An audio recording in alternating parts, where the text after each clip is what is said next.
45 yaş. 45 yaşındasınız. Bu ay çok güzel bir ay. Yıl. Yani yıl olarak Aralık ayında bugün ayın 25'i.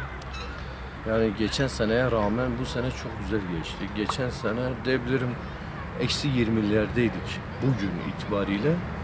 Kar yağışı da fazlaydı. Yani gerçekten de Allah'ın takdiri, çok güzel bir havamız var. Çok güzel bir günümüz geçiyor.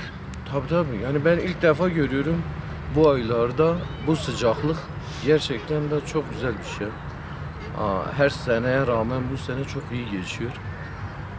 Geçen sene diyebilirim şu an bu bölgede yarım metre, 1 metreye yakın bir kar yağışı vardı. Bir de eksilerdeydik.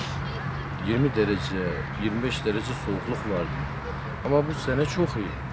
Gerçekten de Allah'a kurban olayım, Allah'ın takdiri. Aydın amca yaş kaç? 73 ilk defa. He.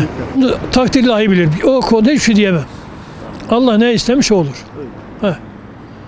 Ama isteriz ki kar yağsın, bir toprak bir sulansın, bir yere bir şey yarasın.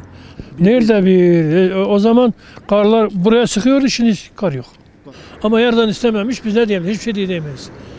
O yörede her şeyi bilen bir yaradandır. Yeri göğü arşı kürsü yaradandır. 7 kat yeri 7 kat göğü yaratan yaradandır. O nasılsa eliyor. Biz dua edeceğiz, o yaradan bizim dilini inşallah kabul edecek, yaşamımıza devam edeceğiz. Ben daha önce buraya gelmediğim için bilemiyorum ama arkadaşlarımın söyledikleri kadarıyla hani bayağı çetin geçmişti kar. Şanslıyız. Yani bu zamanki geçirdiğimiz yani iklim gayet de iyi. Adana. Adana. Evet. Adana'da hiç kar görmediniz. Hayır görmedim. Göreceğim inşallah.